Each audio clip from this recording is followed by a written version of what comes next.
2교시 시작하겠습니다. 78페이지 등록의 결격사유입니다. 등록의 결격사유. 자, 우리 교재 78페이지를 보면 등록의 결격사유라고 되어 있고 매회 출제된다고 되어 있죠. 그 10조 1항을 보니까 다음 각호 어느 하나에 해당하는 자는 등록을 할 수 없다. 그 다음에 79페이지 맨 위에서 두 번째 줄 2항을 보면 1항 1호부터 11호까지 어느 하나에 해당하는 자는 소속 공인중개사 또는 보조원이 될 수 없다. 이 두 개를 합하면 결격사유에 해당되면 개업도 못하고 취직도 못한다 이 말입니다. 한마디로 말하면 개업도 못하고 취직도 못하는 사유입니다. 근데 자격 취득 못한다는 말은 없죠. 따라서 자격은 취득할 수 있습니다. 교도소 안에서도 시험 볼 수 있죠. 시험은 봐가지고 합격할 수 있습니다. 단 출소하고 3년 지나야 개업할 수는 있습니다.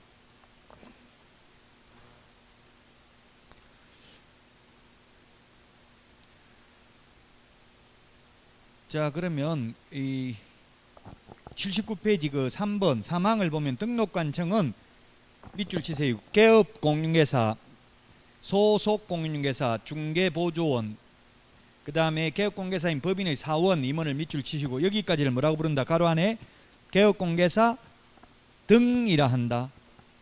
개업공개사 등의 결격사유에 해당하는지 여부를 확인하기 위하여 관계기관에 조회할 수 있다. 우리나라 사람은 조회할 수 있다고요. 그래서 아까 결격사유에 해당되지 않냐을 입증하는 서류는 외국인만 제출했죠. 우리나라 사람은 제출할 필요 없다고요. 등록관청이 직접 확인을 합니다.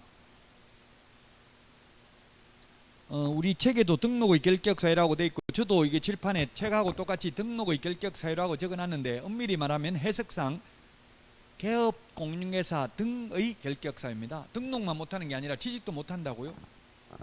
그래서 교도소에서 출소하고 3년 지나기 전까지는 취직도 못합니다.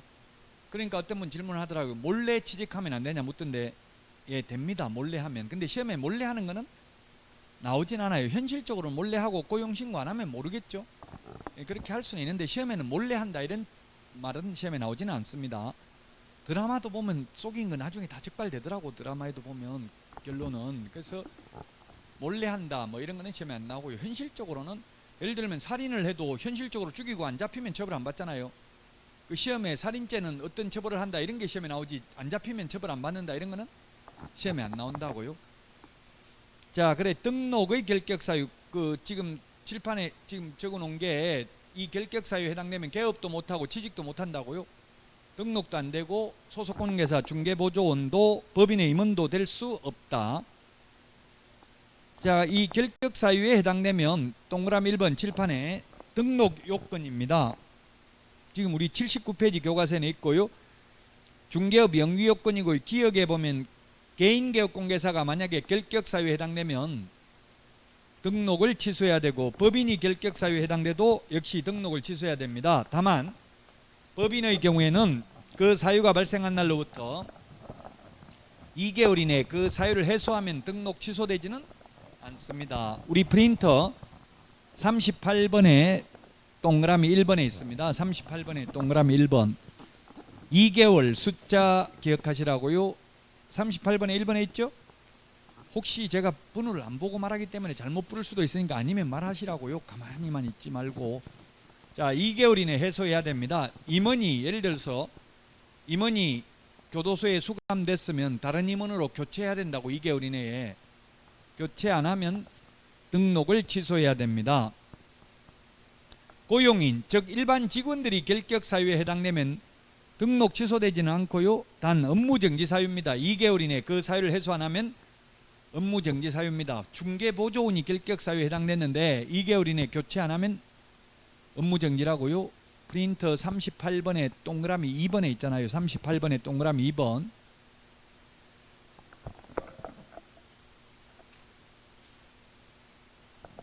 자, 그 다음에 관계기관의 조회 등 아까 우리 교과서에서 읽어봤습니다. 개업공개사 등의 결격사유에 해당되는지 여부를 관계기관에 조회할 수 있는데 현실적으로 조회하는 걸 보니까 그냥 인터넷 사이트가 있더라고요. 공무원들 보는 사이트.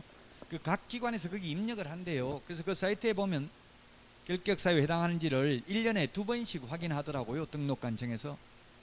제가 중개업을 하고 있는데 교도소 갔다 왔는지 안 갔다 왔는지 어떻게 하냐, 등록관청에서. 일일이 법원에서 그 등록관청으로 뭐 진역 선고했다고 통보하느냐 이렇게 생각했는데 그 사이트에 다 입력이 돼 있대요. 그래서 사이트 주소는 안 알려주더라고요. 알려달라고 하니까 공무원들만 볼 수 있기 때문에 소용없다고 안 알려주던데요. 옛날에 본적지 신원조에 본적지 전화해서 물어보고 그랬거든요. 옛날에는. 근데 요즘은 그냥 인터넷 사이트로 확인을 하더라고요. 결격 사유에 해당하는지 여부를. 단 외국인은 확인할 수 없기 때문에 그 국가에 주재하는 대한민국 영사관이 확인하는 공정서류나 증명서류 또는 아포스티유 확인서를 제출해야 된다 했습니다. 외국인의 경우. 자, 그 다음에 우리 칠판에 동그라미 2번 형법 제38조에도 불구하고 제48조 및 제48조가 뭐냐면 3년 이하의 전역이나 3천만 원 이하의 벌금, 49조가 1년 이하의 전역이나 1천만 원 이하의 벌금에 해당되는 죄와 다른 죄의 경합범에 대해서는 벌금형을 선고하는 경우, 벌금형 밑줄 치십시오. 벌금형을 선고하는 경우에만 분리해서 선고해야 됩니다. 왜? 공인중개사법 위반으로 300만 원 이상 벌금 받으면 결격 사유이기 때문에 그렇습니다. 공인중개사법 위반으로 벌금이 얼마인지를 알아야 되기 때문에.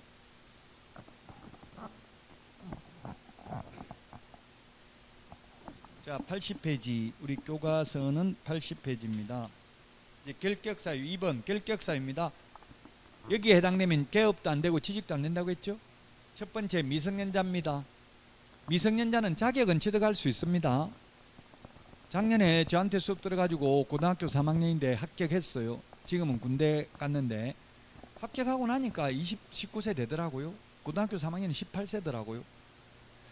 예, 그래서 지금 이제 이게 미성년자 나이가 지금 다 달라요. 법마다. 민법의 미성년자 나이는 만 19세고요. 아마 청소년 보호법인가 이런데 또 뭐 담배 피고 술 먹고 이런 거 할 수 있는 나이는 18세인가 이렇게 하여튼 다 다르다고요. 지금 또 뭐 정당 가입할 수 있는 연령, 그리고 뭐 형사 미성년자는 만 14세 미만이면 촉법 소년 해가지고 처벌 안 받죠. 이 미성년자 나이가 법마다 다 다른데 제가 볼 때는 좀 통일을 하는 게 바람직하지 않을까 하는 생각이 들어요. 어쨌든 민법에서는 19세입니다. 그럼 19세가 안 되면 18세까지는 취직도 안 되고 개업도 안 된다. 단 자격은 취득할 수 있다. 민법에서는 혼인을 하면, 결혼하면 성년으로 본다. 민법에는 혼인하면 미성년자라도 단독으로 유효한 법률 행위 할 수 있습니다. 그리고 또 민법에서는 법정 대리인 부모 동의받으면 미성년자가 자기 집을 팔 수도 있습니다. 그러나 공인중개사법에서는 절대로 나이 먹기 전에는 중개사무소에 근무 못한다고요. 취직도 안 되고 개업도 안 된다. 결혼해도 안 된다. 부모 동의받아도 안 된다. 오직 나이를 먹는 길밖에 없습니다. 단 시험은 볼 수 있다. 그 다음에 피성년 후견인, 피한정 후견인 결격 사유인데요. 법원의 종료 심판이 있어야 벗어납니다. 그런데 피특정 후견인은 결격 사유가 아닙니다. 피특정 후견인은 지금 어려운 게 이게 전부 민법입니다. 민법 9조부터 14조까지 있는데 민법이 103조부터 시험 범위잖아요. 시험 범위는 아닙니다. 그래서 피성년 후견인은 뭐냐면 피성년 후견인, 피성년 후견인.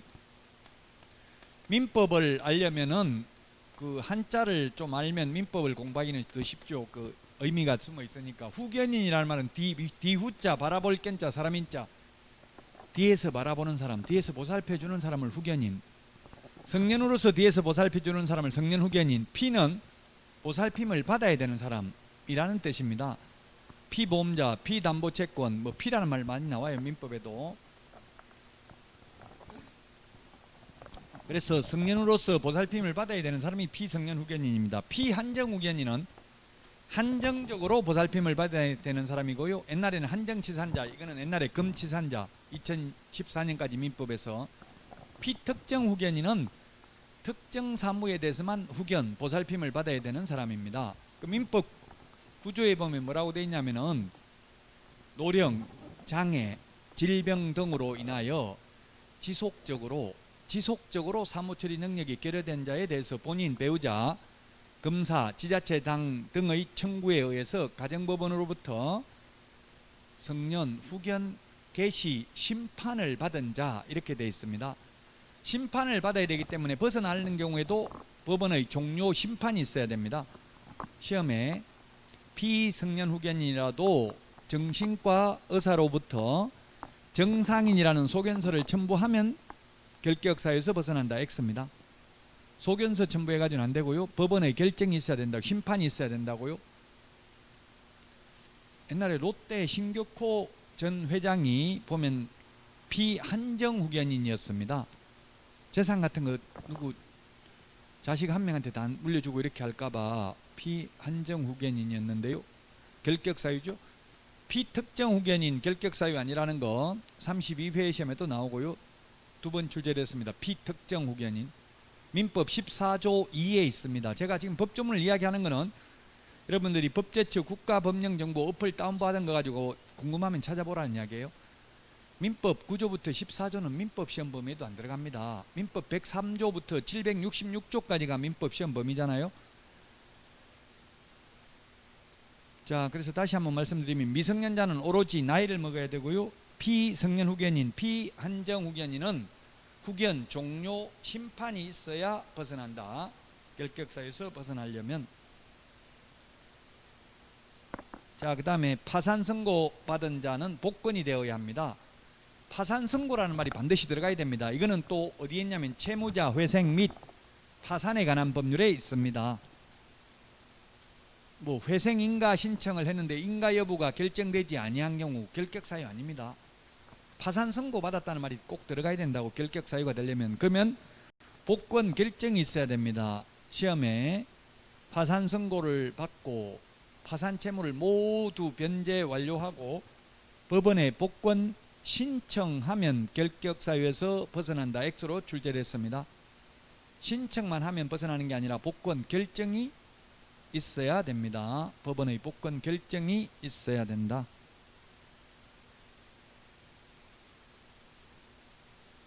자, 그 다음에 또 이건 형법입니다. 형법. 지금 민법, 채무자 회생 및 파산에 관한 법률, 그 다음에 형법입니다. 그래서 좀 어려울 수 있는데 시험에는 해마다 출제된다고요. 금고 이상 형을 선고받고, 금고 이상이라고 하면 뭐냐면 사형 징역 금고입니다. 금고는 일을 시키지 않는 걸 금고형이라 하고요. 징역은 일을 시키는 게 다릅니다. 그 집행이 종료되거나 집행을 받지 아니하기로 확정된 후 3년 미경과자입니다. 자, 집행 종류는 뭐가 있냐면 만기 석방되면 교도소에서 출소해도 3년 지나야 됩니다. 취직하거나 개업하려면. 근데 가석방되면 가짜 석방이죠. 가석방, 가압류, 가등기, 가처분 다 가짜, 거짓 가짜입니다. 거짓으로 석방됐기 때문에 완전 석방됐기 게 아니기 때문에 가석방 기간, 즉 남은 자녀 형기 더하기 3년 지나야 됩니다.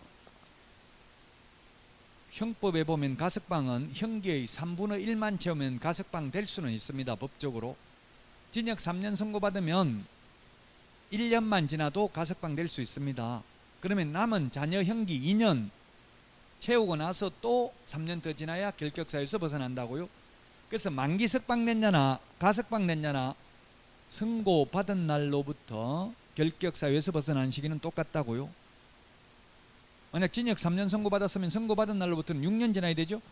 교도소 3년 살고 나와서 또 3년 더 지나야 된다고요.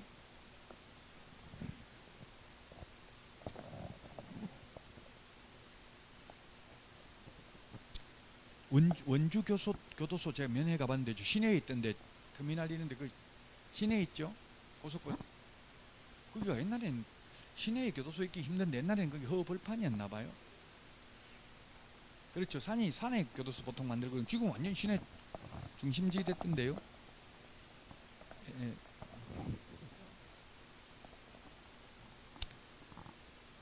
친한 친구가 하도 면회 오라고 자꾸 이야기해서 군대 있고 이런 데 있으면 그 사식 같은 거 돈 주면 사식 다 사 먹더라고. 교도소에 돈 좀 넣어달라고 오라고 하도 그래서 뭐 사 먹는다고. 그 단순해져요. 군대 있고 교도소 있고 이러면 뭐 맛있는 거나 먹고 이게 살찌더라고. 살이 푸동푸동하게 쪘더라고요. 맨날 맛있는 거 먹고 들어누워 있고 이러니까. 어쨌든 경치도 좋던데 좀 약간 산처럼 약간 높은 데 있고 이러니까 밑에는 다 아파트 새거 있고.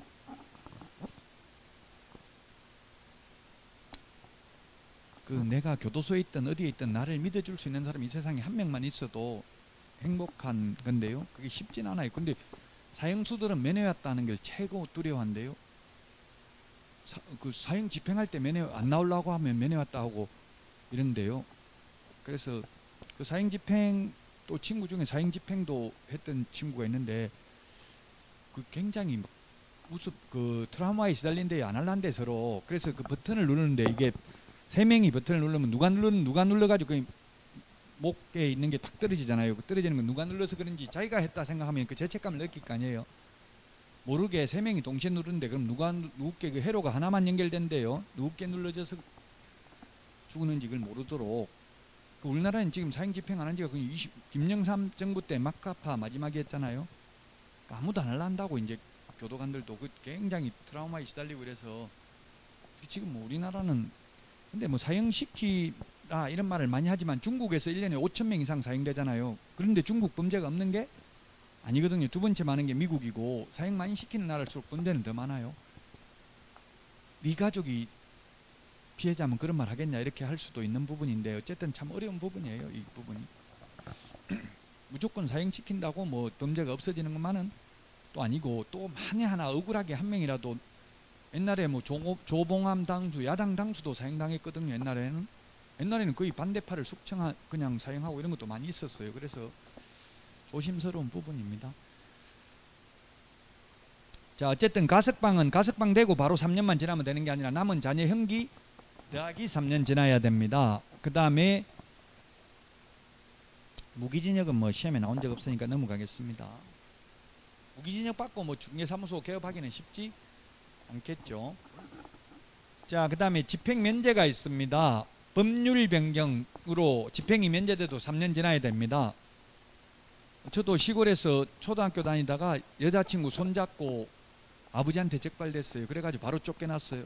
그래가지고 제가 중학교부터 창피해서 이게 동네 못 살겠다 하면서 나가라고 하더라고. 그래서 중학교 때부터 저는 도시에서 혼자서 자취하고 이렇게 컸는데 자취하다가 눈이 나빠져가지고 시골에 가니까 아버지가 어른들 보는데 안경 벗고 인사를 하더라고. 일본의 순사들이는 안경 끼지 니가 왜 안경 끼냐 해가지고 안경 벗고 인사하고 누군지도 모르고 그렇게 했어요. 옛날에 무조건 손잡으면 결혼해야만 했어요. 그 당시는 혼인빙자 간음죄 이런 것도 있었어요. 근데 지금은 혼인빙자 간음죄 폐지됐고요. 옛날에 제가 어릴 때는 통정하다가 구속됐다 이런 거 많이 나왔어. 통정. 그러다가 민법에 통정의표시, 이게 통정이 뭐지? 통정의표시 할 때 통정. 우리 통정에서 구속됐다는 말은 정을 통했다, 간통했다는 뜻이고요. 민법에서 통정의표시는 서로 짜고 이 뜻이죠. 한글로 바꿔야 되는데 지금 민법이 너무 일본식 한자로 돼 있어요. 1958년도 제정돼서 60년부터 시행되니까 민법은 또 한번 해석을 해야 돼. 국어사전 한 번 더 찾아봐야 돼요. 국어사전적 의미가 아닐 수도 있죠. 근데 보통 그래도 인터넷에 검색해 보면 여러 사람이 올려놓은 걸 전부 다 읽어보면 무슨 뜻인지 대체로 알 수 있어요. 지금은 공부하기 좋다고 모르는 거 있으면 자꾸 인터넷에, 저도 계속 인터넷에 검색해 봐요. 애들이 쓰는 말 이런 거 저보고 꼰대라고 하도 그래서 지금 새로운 용어 이런 걸 자꾸 공부를 해야 돼요. 안 하면 진짜 완전 꼰대밖에 안 돼요. 뭐 나이 먹어서 휴대폰 못 한다 이거 안 된다고요. 무조건 중개업하면은 이제 앞으로는 다 휴대폰 가지고 마케팅을 다 하지 컴퓨터도 안 본다고. 노트북도 이제 안 봐요. 앞으로는 휴대폰 가지고 다 끝낼 수 있어야 돼요.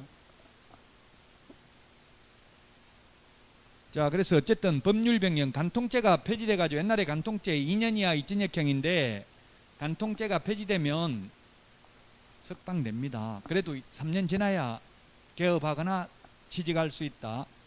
형의 시효 완성은 3년 지나야 되고 공소시효는 결격사유와 상관없습니다. 시효라는 것은 민법에서 시간이 경과됨에 따라 나타나는 효력입니다. 민법에서 점유취득시효가 20년, 등기부취득시효가 10년입니다.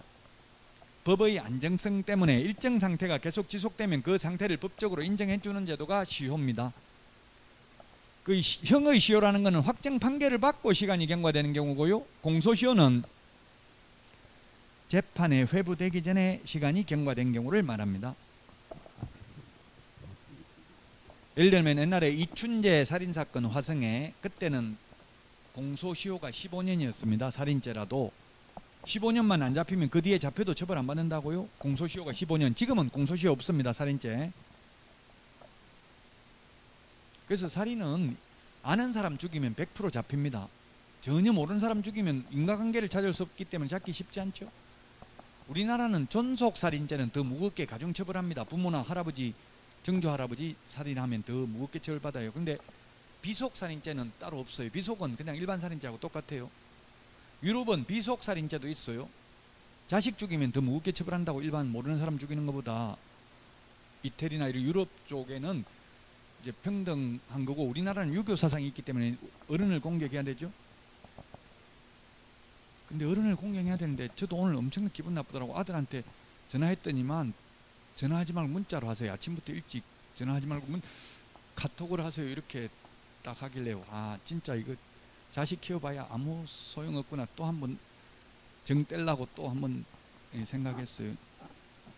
말대꾸 꼬박꼬박하고 그런다고요. 그럼 뭐 옛날 같으면 막 혼내고 그러지만, 이제 미안하다 그래, 알았다, 다음부터 조심할게, 이렇게 이야기하고 끊었어요.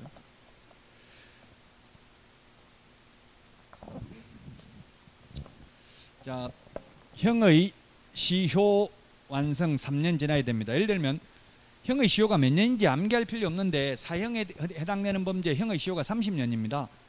그 사형 선고를 받고 도망가 버렸어요. 그러면 30년간 집행 안 했으면 집행 못 합니다. 시효가 완성됩니다. 그러면 3년 지나야 개업하거나 취직할 수 있다.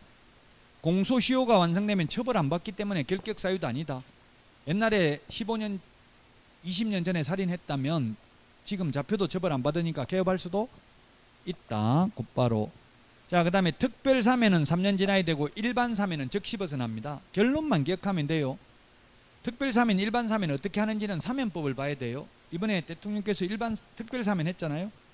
그래도 3년 지나야 됩니다. 특별사면 돼도, 취직하려면. 근데 일반사면은 즉시 벗어납니다. 일반사면이 더 좋은 거죠. 일반사면은 죄의 종류를 대통령령으로 정해서 국회의 동의를 받아야 됩니다. 예를 들면 도로교통법 몇 조 해당되는 자 일반사면 하기로 한다면 그 죄에 해당되는 사람을 모두 다 해야 됩니다. 근데 특별사면은 뭐 박근혜 전 대통령 콕 집어서 한 명만 해도 됩니다. 이명박 정부 때는 이건희 회장 혼자만 특별사면 한 적도 있었어요. 딱 한 명만. 그렇게 해도 됩니다. 대통령 고유 권한입니다. 네, 일반사면은 국회 동의도 받아야 되고 까다롭다고요. 그래서 즉시 벗어납니다. 일반사면 되면. 특별사면은 3년 지나야 되고요. 3년짜리 지금 우리 프린터 46번에 동그라미 1번부터 5번까지를 오늘 다 할 텐데요. 지금 1번 이야기했습니다. 46번에 1번.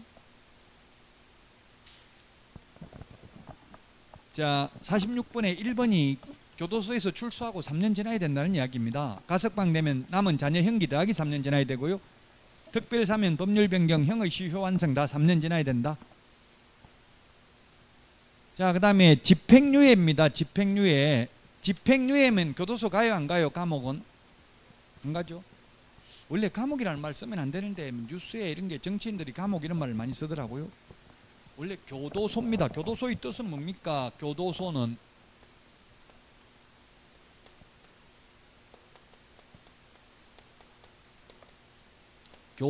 도덕을 가리키는 장소가 교도소라고요. 앞으로 죄 짓지 말라 이렇게 그 교도소에서 강의도 하고 그래요. 저도 교도소에 강의하러 가봤어요. 교양 강의, 윤리 뭐 이런 거 좋은 거 강의도 하고 그래요. 가르친다고 도덕을 가르친다라고요. 근데 갔다 오면 도덕을 배우는 게 아니라 범죄 수법만 배우는 경우가 많아요. 감방장 이런 사람이 전수를 해요. 그 여러 명 같이 있으면 시간이 잘 가는데 독방에 혼자 있으면 거의 정신병자 돼요. 병만 보고 계속 있어 보세요. 김지하 시인이 6개월 딱 구속되니까 정신병자 되겠다고 책을 썼더라고요. 맨날 병만 보고 아무도 없으니까. 그래서 같이 수감하잖아요. 근데 범틀만 유명한 사람, 전직 대통령 이런 분들은 혼자 계시죠. 그러니까 힘들다고 오히려 외롭고 또 외로워요. 왕이 되거나 대통령 되면 진짜 힘든 직업이에요. 그 조선 왕조 지금 9시에 태종왕건이 아니고 누구지? 태종하죠. 태종. 보면 굉장히 외로워요. 이제 보면 태종이 아마 전부 다 죽이는 것 같더라고요. 정도전도 죽이고 뭐 다 죽인다고요. 정몽주도 죽이고 자기 형들 동생 다 죽이고 처남 다 죽이고 그 얼마나 괴롭겠어요. 그렇게 죽인다는 게 불안하니까 그렇잖아요. 자기가 지위가 불안하니까. 자, 집행유예면 교도소 안 갑니다. 유예. 만약에 예를 들어서 징역 판사가 피고는 공인중개사법 위반으로 징역 1년에 처한다. 그러나 깊이 뉘우치고 있고 그동안 국가 경제에 이바지한 점을 감안하여 그 집행을 3년간 유예한다. 이렇게 하면 교도소 안 갑니다. 3년간 유예한다면 3년간 결격사유입니다. 앞에 1년은 필요 없습니다. 3년만 죄 안 지으면 1년 없어집니다. 3년 안에 죄 지으면 옛날에 받았던 1년하고 새로 지은 죄하고 같이 살아야 됩니다. 교도소에. 집행유예는 유예 기간 동안만 결격사유입니다. 징역 1년에 집행유예 3년이면 3년간 결격사유입니다. 그러나 선고유예, 기소유예는 결격사유 아닙니다. 가장 가벼운 벌이 기소유예입니다. 기소유예. 기소는 일으킬 기자입니다. 소송을 일으킨다. 즉 재판에 회부하는 걸 기소라고 합니다. 우리나라는 기소 독점주의, 오직 검사만이 재판에 넘길 수 있습니다. 유일하게. 공수처도 안 됩니다. 공수처 검사들이 파견 나와가지고 검사들이 기소한다고요?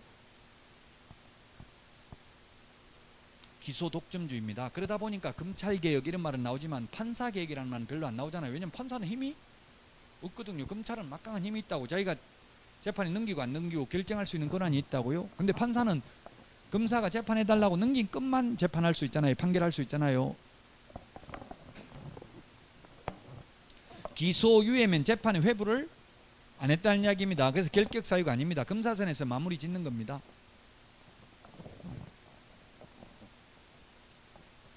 이 기소유예 이거 돼가지고 뭐 임용, 뭐 공무원 임용 결격사유에도 해당 안 되더라고요. 기소유예 돼도. 죄는 짓기는 짓습니다. 옛날에 제 친척 중에도 기소유예 된 사람이 있어요. 옛날에 중학생인데 블로그에다가 불법 음원 다운로드 받아가 하나 올렸어요. 그러니까 변호사가 전화 왔더라고요. 150만 원 합의해주면 고소 안 하고 아니면 고소하겠다. 고소하라고 했어요. 고소하니까 기소유예 되더라고요. 음원 하나 올렸으니까 불법 음원. 옛날에는 그런 거 많이 올렸잖아요. 카페나 이런데. 요즘은 못하죠. 자, 그 다음에 선고유예는 뭐냐면 재판에 회부했는데 판사가 선고를 유예하는 경우입니다. 옛날에 강원도 강릉의 국회의원이었고 그 동아일보 여기자 성추행한 혐의로 모 국회의원이 재판에 회부됐는데 선고 유예 받았습니다.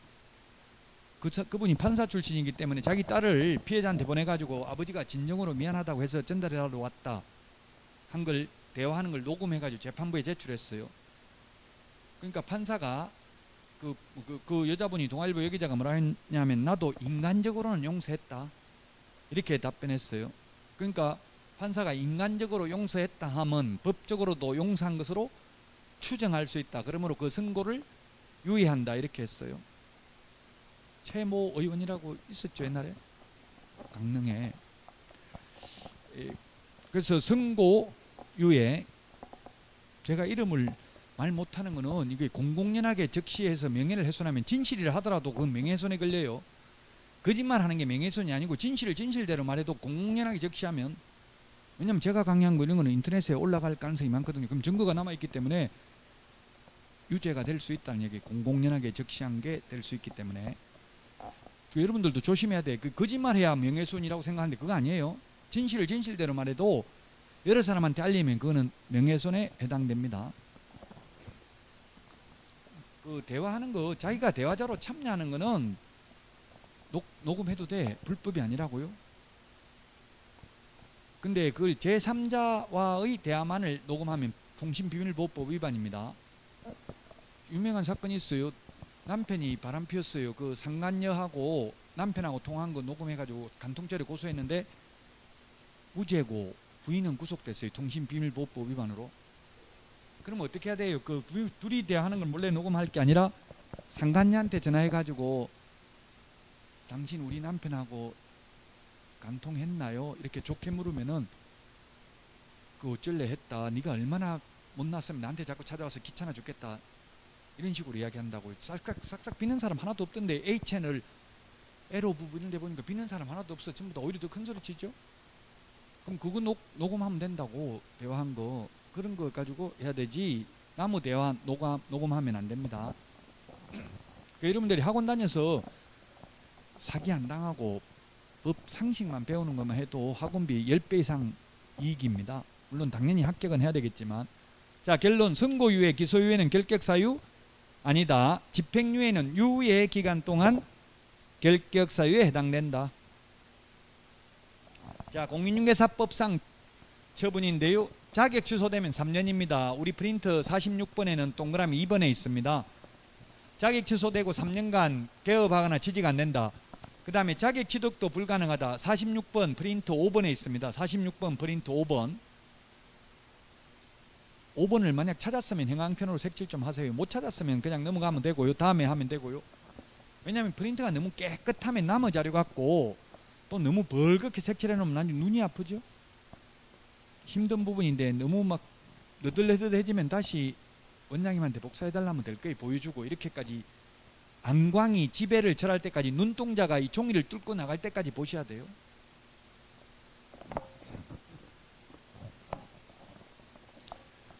자, 그 자격 취소 이거 하나만 유일하게 시험도 못 본다고 자격 취소되고 3년간은 시험도 못 보고 취직도 안 되고 개업도 안 된다. 나머지는 취직은 안 되고 개업은 안 되지만 시험은 볼 수 있죠. 요거는 시험도 못 본다. 3년 동안.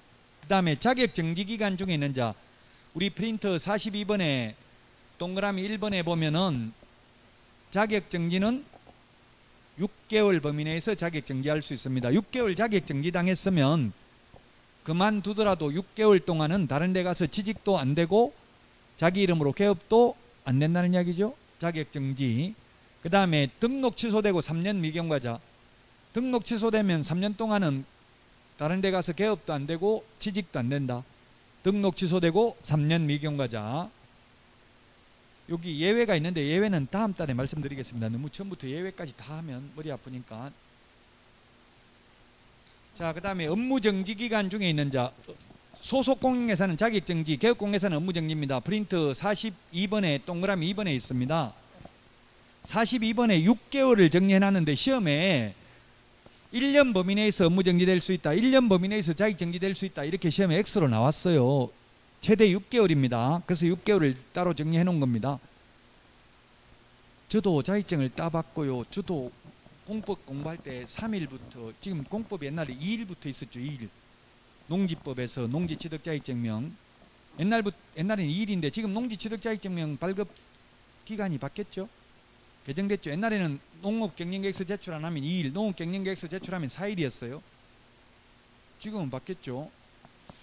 지금은 바뀐 게 프린터, 우리 프린터 39번에 보면 있어요. 농지법이 LH지구원, 시흥, 광명, 신도시 투기 때문에 농지법이 대폭 강화됐습니다. 이제 농사 안 짓는 사람은 농지 취득할 수 없도록. 자, 39번에 몇 번에 있어요? 39번에 39번에 16번에 있네요. 농지 취득 자격증명은 7일 이내 발급입니다. 원칙적으로 7일 이내. 7일 이내 발급이고요. 가로 안에는 예외가 있는데 4일은 농업경영계획서 제출 안 하는 경우는 4일이고요. 14일은 농지심의위원회 심의를 거쳐야 되는 건 14일 이내 발급해 줍니다. 일반적인 경우는 7일, 옛날에 4일이었다고요? 더 심사를 강화하겠다는 거잖아요. 농사 지을 건지 안 지을 건지를 살펴보겠다는 이야기입니다. 이 프린트 2장 안에 웬만한 거는 다 있다고요? 80% 적중에 2장만 하면. 그러니까 따로 집에서 예습, 복습 할 필요 없다고. 이 과목 하나는 없다 생각하고 나머지 과목 열심히 하시라고요. 이 과목은 제가 책임지겠다고요. 이 과목이란 공인중개사법입니다. 자, 그 다음에 법인의 업무정지 사유 발생 당시입니다. 사유 발생 당시 밑줄 쳐놓으시고요. 처분 당시가 아니라 사유 발생 당시 법인의 임원 또는 사원이 어떤 자입니다. 사유 발생 당시 밑줄 쳐놓으시라고요. 처분 당시가 아니라 사유 발생 당시. 87페이지 위에서 한 10번째 줄 동그라미 5번에 업무정지 사유 발생 당시 밑줄 치시라고. 사유 발생 당시. 처분 당시가 아니라 사유 발생 당시입니다. 자, 이게 무슨 말이냐면 처분 당시가 아니라 사유 발생 당시라는 것은, 예를 들면 오늘이 1월 며칠입니까? 13일. 저도 이게 날짜 가는 것도 모르고 무슨 달인지도 모르고 연도도 잘 모르고 요일만 유일하게 기억해요. 무슨 요일 어느 학원 가야 되는지 그건 잘 기억하고 있다고. 제가 이때까지 한 25년, 20 몇 년 강의했는데 20 한 3, 4년 된 것 같은데 딱 한 번 실수해가지고 잘못 학원 간 적이 있어요. 20 몇 년 동안 딱 한 번. 근데 시흥을 가야 되는데 안산에 갔었어요. 안산 지나면 시흥이거든요. 그래가지고 마치 뭐 크게 늦진 않았어요. 오늘도 제가 거의 뭐 한 40분 전에 여기 도착했고 일찍 가니까 늦진 않았는데 한 번 딱 실수한 적이 있었어요. 딴 생각하고 가다가. 그러니까 요일은 정확하게 기억해요. 사람이 단순해지더라고. 하나만 생각하면. 너무 복잡하게 인생 살지 말라고 그냥 하나만 생각하고 살아야 돼요. 이것저것 다 하지 말고 올해는 오직 시험 합격 간다는 것만 하고 친구들 다 끊어야 돼요. 카카오톡 단체, 카카오톡 이게 문제더라고. 어떤 사람은 그렇게 카카오톡 안 하더라고. 저도 막 동창 각 중학교 고등학교 동창들 단체 카카오톡 쓸데없는 거 계속 막 하루에 수십 개씩 올라와요. 근데 탈퇴하면 그게 또 탈퇴한 게 딱 나타나잖아요.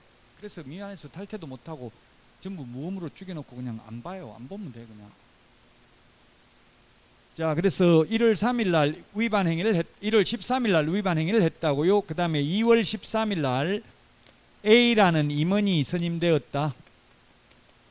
취직을 했다. 그 다음에 3월 13일 날 업무정지 처분 6개월 받았다. 그러면 6개월 동안 이 A 임원은 그만두고 다른 데 가서 개업을 하거나 취직할 수 있다 없다?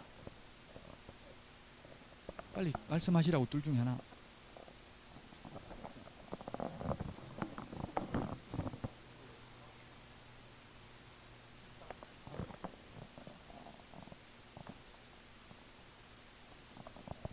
있다 없다 둘 중에 하나. 답이 그만두고 이 A 임원이 그만두고 다른 데 가서 취직할 수 있다 없다? 답은 있어요. 둘 중에 하나. 있습니다. 그 좀 크게 말해 들리게. 지금 지난주에 멋대로 사신다고 했잖아요. 멋대로 대답했대. 그래서 아니 그냥 아무 생각 없이 살아서 동안이라고 하셨잖아요. 그게 이것저것 생각하면 사람 늙어요. 그러니까 그냥 단순하게 취직할 수 있다고. 왜? 위반할 때는 근무 안 했잖아요. 이 사람은. 그래 좀 전에 제가 밑줄 치라고 했잖아요. 사유 발생 당시 밑줄 치라고 했죠. 사유가 언제 발생했어요? 위반할 때 사유 발생한 거잖아요. 업무정지 사유. 이때 근무 안 했다고요. 그래서 다른 데가 취직해도 되고 개업해도 된다고요. 이거는 결격 사유 아니라고요. 이해되시죠? 처분 당시가 아니라 여기 사유 발생 당시. 사유 발생 당시 임원이 어떤 자. 사유 발생 당시입니다. 그 다음에 6번 이 법에 의해서 300만 원 이상 벌금. 법조문에 보면 이 법이라고 되어 있어요. 이 법이 공인중개사법이에요. 앞으로 이 법 하면 공인중개사법입니다. 물론 국토의 계획 및 이용에 관한 법률을 하면서 이 법이라면 국토의 계획 및 이용에 관한 법률을 말하는 거죠. 그 공부하는 법 이름이에요. 이 법이라고. 민법 할 때 이 법 하면 민법이고, 지금은 공인중개사법이니까 이 법이라고 하면 공인중개사법입니다. 법조문에는 이 법이라고 되어 있어요. 공인중개사법 위반으로 300만 원 이상 벌금입니다. 300만 원. 300만 원 이상 벌금 받은 경우에 3년간 결격사유입니다. 우리 프린터 46번에 동그라미 4번에 있습니다. 오늘 46번에 동그라미 1번부터 5번까지를 다 봤습니다. 3년짜리 5개. 그 3번에 등록 취소되고 3년도 했잖아요. 좀 전에. 자격 취소되고 3년. 다 3년이라고요. 시험에 2년. 제가 사이버대에 강의할 때 주관식을 무조건 내라고 그래요. 대학은 객관식만 내면 안 된다고 해. 주관식을 뭐 30% 이상 내라고 하는데 저는 낼 때 이 숫자를 내요. 다른 거 글을 적으라고 하니까 헷갈리니까 그냥 3년 3자 가로 해놓고 가로 안에 들어가야 될 숫자는 무엇인가 이렇게 해놓으면 그거는 명확하게 채점하기가 쉽더라고. 2나 4 적으면 다 X잖아요. 무조건 3년이니까 3만 적으면 되는데 어떤 분은 3년, 뭐 3년간 이렇게 해놓은 거는 다 저는 뭐 맞다고 처리해 주긴 하는데, 어쨌든 앞으로 주관식이 되면 시험에 이게 숫자가 나올 가능성이 많아요. 지금 주택관리사 주관식인데 숫자 나오더라고. 숫자 단답형으로 적는 거 숫자. 그래서 시험에 잘 나옵니다. 이게 3년짜리. 자, 그 다음에 법인의 임원 중 결격 사유에 해당되는 자가 있는 법인은 결격 사유입니다. 단 그 해당 임원을 2개월 이내에 사유를 해소하면 등록을 취소하지는 않습니다. 아까 38번에 프린터 동그라미 1번에 있었죠? 2개월 이내에 해소하면 등록 취소하지는 않습니다. 자, 여기까지 해서 결격 사유를 모두 다 했습니다. 결격 사유. 시험에 반드시 한 문제는 출제됩니다. 결격 사유. 개업 못하고 취직 못하는 결격 사유죠. 시험 못 보는 결격 사유가 아닙니다. 시험 못 보는 결격 사유는 딱 두 가지. 자격 취소되고 3년 미경과자, 부정행위 5년 밖에 없습니다. 나머지는 시험은 다 볼 수 있다. 자, 그러면 93페이지 중개사무소입니다. 중개사무소. 사무소는 1등록 1사무소입니다. 하나밖에 안 됩니다. 1등록 1사무소. 사무소 2개, 3개 둘 수 있다 하면 여러분 중에 한 명만 자격증 따가지고 사무소 10개 해가지고 다른 사람 나눠주면 되겠죠. 결국 사무소 여러 개 차릴 수 있다는 것은 빌려주는 걸 허용하는 꼴이 되잖아요. 그래서 사무소 하나밖에 안 되고 등록도 한 번밖에 못합니다. 자, 근데 동그라미 2번. 다만 예외적으로 법인, 회사의 경우에는 법인이 회사입니다. 회사. 법적으로 사람. 민법에 인, 민법에 여자든 남자든 인이라고 합니다. 사람을 인. 인에는 자연인, 법인이 있습니다. 자연인은 숨을 쉬는 사람, 법인은 법적으로 사람이죠. 회사입니다. 회사. 무슨 중개주식회사. 등기된 회사가 법인입니다. 자, 법인인 경우에는 분사무소를 둘 수 있다. 분사무소는 지사, 지점을 우리 공인중개사법에서는 분사무소라고 불러요. 일반 회사는 지사라고 하잖아요. 분사무소를 둘 수 있다. 등록관청, 주된 사무소 등록관청에 신고하고 관할구역 밖에 둘 수 있습니다. 만약에 원주시에 본사가 있으면 원주시에는 분사무소 안 된다고요. 자, 그 다음에 동그라미 3번. 이동용이한 임시중개시설물 뜻다방, 파라솔, 천막 절대로 설치하면 안 됩니다. 우리 교과서는 94페이지 맨 위에 있잖아요. 일시적으로 설치할 수 있다. X입니다. 뜻다방 절대 안 됩니다. 허가받아서 뜻다방 설치할 수 있다. X입니다. 자, 그 다음에 분사무소 94페이지 교과서는 분사무소 설치 신고는 주된 사무소 등록관청입니다. 만약에 원주시에 본사가 있는데 횡성군이죠. 횡성군에 분사무소 설치하려면 횡성군 갈 필요 없고 주된 사무소 등록관청인 원주시장에게 분사무소 설치 신고하면 7일 이내에 분사무소 설치 신고 확인서를 주된 사무소 등록관청이 교부해 줍니다.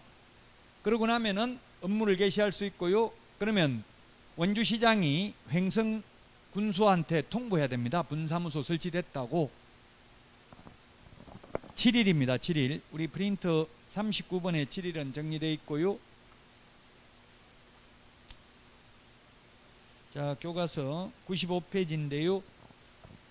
분사무소는 주된 사무소가 속한 시군구를 포함이 아니라 제외한 시군구별로 설치하되 시군구별로 1개소를 초과할 수 없다.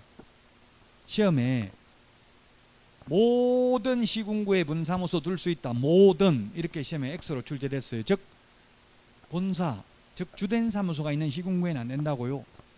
서울에 25개 구가 있는데요. 서울특별시 종로구에 주된 사무소가 있으면 종로구에는 분사무소 안 된다고요. 주된 사무소가 속한 시군구를 제외합니다. 그 다음에 분사무소 책임자는 공인중개사여야 합니다. 다만 특수법인은 그러하지 아니합니다. 그 다음에 분사무소 설치 신고, 이전 신고 분사무소에서 사용할 인장 등록, 분사무소 휴업 신고, 폐업 신고 전부 다 주된 사무소 등록관 정의합니다. 우리 프린터는 4번에 세 번째 까만 별표에 있습니다.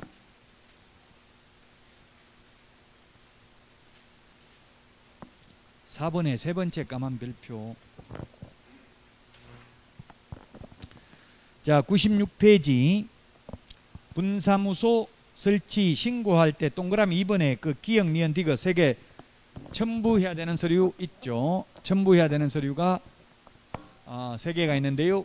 분사무소 책임자 실무교육 수료증 사본 있으면 됩니다. 책임자 자격증 사본은 필요 없습니다. 보정설정 증명서류, 건축물 내장에 기재되어 있는 중개사무소 사용권을 확보했음을 입증하는 서류 3개를 제출해야 됩니다.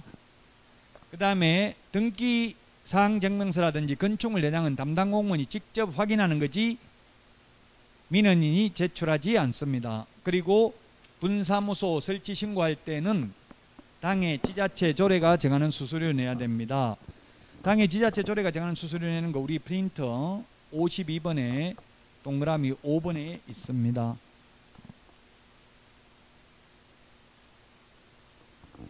자, 자격증 사본은 제출하지 않는다. 예, 직접 전산상 확인합니다. 그래서 우리 프린터 51번에 1번부터 3번 자격증 미제출이라고 되어 있죠. 51번 등록 신청, 2번에 분사무소 설치 신고, 3번 소속 공인중개사 고용 신고 모두 자격증 미제출이라고 되어 있죠.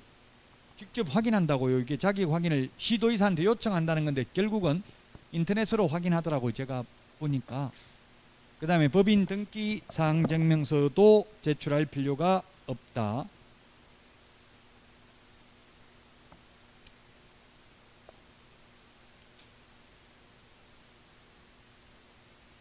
(98페이지) 교과서 맨 위에 7일 동그라미 해놓으세요. 7일. 아까 7일 그 칠판에 있었잖아요. 7일 처리기간 7일이라고요. 왜 7일이냐 하면은 책임자가 결격 사유에 해당되는 여부를 확인하는 데 걸리는 시간이 7일이냅니다. 자, 여기까지 하고 100페이지부터는 쉬었다가 하겠습니다. 100페이지부터